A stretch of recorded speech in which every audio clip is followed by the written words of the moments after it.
Sawasdee krub. Today we have a major update on the infamous Joe Ferrari case. We also have reports of more people entering the country since the reopening and the current COVID prevention policies in place right now.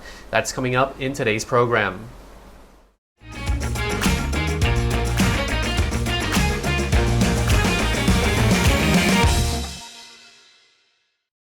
Welcome to the Thaiger channel, and you're watching Thailand News Today, bringing you the latest headlines in Thailand and beyond. So be sure to subscribe to the Thaiger channel to stay on top of the news.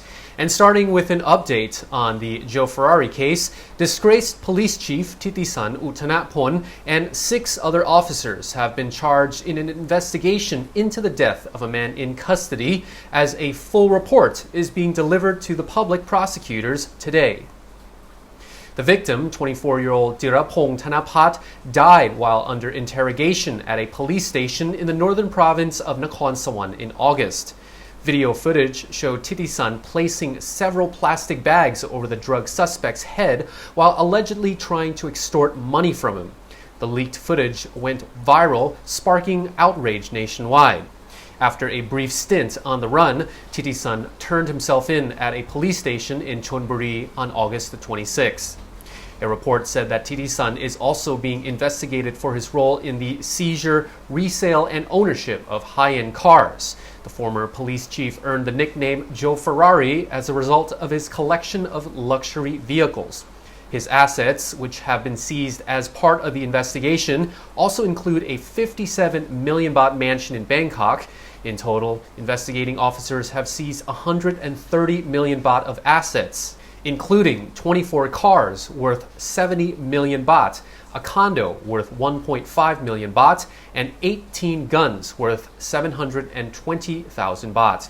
Thitisan and his accomplices have been charged with malfeasance, abuse of power, torture causing death, and coercion. Suchat Tirasawat from the Royal Thai Police says investigators are also looking into Thitisan's role in the confiscation of around 400 smuggled cars. A report states that officers have already uncovered suspicious records in relation to the cars, along with irregularities in the payments made for their seizure. It emerged that Thitisan earned financial rewards from the Customs Department for confiscating vehicles that had been illegally smuggled into the country. Suchat says the investigation is complex as it involves police, customs officials, and many people linked to Thitisan. Meanwhile, Commissioner of the Royal Thai Police, Suwatjang Yotsu, says no decision has so far been made on whether to dismiss Thitisan from the police force. The National Security Council says any easing of alcohol restrictions will depend on the COVID-19 situation. NSC boss Supot Malaniyom adds that the 17 provinces open to tourists are likely to be the first to see nightlife permitted to return, while the sale of alcohol in restaurants could also be extended, provided the COVID situation does not escalate. Supot revealed that at the moment, the CCSA will stick to its 9 p.m. deadline for serving and selling alcohol, while an evaluation of the compliance rate and the COVID situation is carried out over the initial 15 days. Supot was responding to tourism representatives and hospitality business operators who attended a meeting at Government House yesterday. They had been calling for the rules on alcohol sales to be relaxed in order to boost tourism and the economy. Supot said that officials are evaluating the situation every 2 days, which are then summarized into a full CCSA report every 15 days. He adds that officials will conduct random inspections on hospitality venues, and those caught breaking the rules will get a warning, followed by prosecution should they continue to violate restrictions. The president of Airports of Thailand says the country's airports can expect around 726,000 passengers this month following Thailand's reopening. Before we bring you the details on that, here's a quick message from our sponsor. Here at Banana Beach with Sean Stenning from 5-Star Marine. Sean, we're at Banana Beach, but there is so much more to see now. Yeah, one of the things I think is that out at Phi Phi there's this lagoon there, Pillay Lagoon. It's a blue water lagoon, very shallow to come into. And pre-pandemic, if someone said to me, I'd like to go and be in Pillay Lagoon, just me and the lagoon, there's no amount of money that you could have ever paid. But now you can just rent a private boat, get out there, there's no crowds out there, and just be the only people floating in that lagoon, and that's just a magical experience. Now, some of these places you just couldn't get to in the past, either because there were just so many tourists or, well, you weren't allowed to go there, but that's not the case anymore. Yeah, look, I think I used to recommend to people if they asked me where they should go, I'd never say Phi Phi, I'd never say Phang Nga, I'd never say Coral Island because they were too busy. I'd try and come up with places where no one knew. But now it's like we can go and explore these popular spots which are beautiful without the crowds, without the tourists, in a way that nature intended it to be seen. All right, so Phuket is open, the islands are open. 5-Star Marine have got tours to just most of the islands, and they'll talk to you and customise your trip as well. So thanks for joining us, and we look forward to seeing you back in Phuket and Thailand very soon. Nitinai Siri Samattakan says most of those will be domestic travelers, with around 270,000 expected from overseas. Yesterday, 31 flights carrying around 2,600 passengers landed at Suvarnabhumi. Around 1,500 were international arrivals. Meanwhile, the Prime Minister's office revealed that over 30,000 people have now registered under the Thailand Pass system, despite the glitches reported by some, including people right here in the Thaiger comments section. Anusha also reassured users that their data is safe, adding that the system's security meets European standards.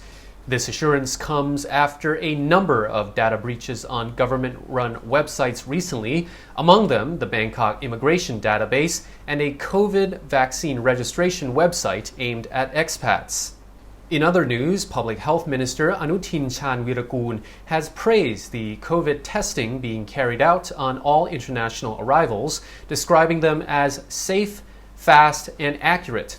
According to Anutin, COVID infection numbers are likely to rise as a result of Thailand reopening. However, the country is unlikely to see a rise in serious cases or deaths thanks to its vaccination rate. So how was your experience dealing with the Thailand Pass or testing lines at the airport? We love to read your comments. The president of the Private Hotel Association says the remainder of its Moderna vaccine order will be delivered on schedule. Chalerm Han Panit says all 8.6 million doses will have arrived by the end of the first quarter of 2022. According to a report, Chalerm says all hospitals and other agencies will receive doses in 2 phases. During the first phase, they will receive 10% of their orders. The first batch of the Moderna vaccine arrived in Thailand on Monday after a series of delays. Of the 560,000 doses, 77% will go to private hospitals following quality checks, with the remainder being distributed to state agencies. In total, the government pharmaceutical organization has placed orders for 8.6 million doses on behalf of the PHA and the Thai Red Cross Society. 1.9 million doses are expected by the end of this year, with the remainder arriving in the first quarter of 2022. Trials on the Moderna vaccine showed it is over 94% effective at preventing serious illness, hospitalization, and death from COVID-19. As the country opens its doors to international tourists starting Monday, popular tourist attractions like Wat Po and Wat Phra Kaew are so far not seeing an increase in foreign visitors as of yet. The temple complex by the Grand Palace that holds such national treasures as the reclining Buddha and the Emerald Buddha are mostly seeing domestic tourists since the reopening to the public on November the 1st, the same time as borders reopened. At the entrance of the complex, staff said just over 1,000 people visited the Grand Palace and Temple of the Emerald Buddha on the first day that they opened. They estimated about 100 of those were foreigners, with 90% being Thai.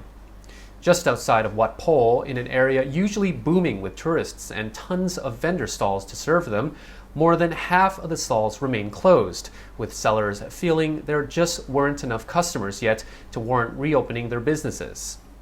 A local pad Thai vendor said that the area was usually packed with Chinese tourists, so it's unlikely to be nearly as busy as before COVID for a long time to come.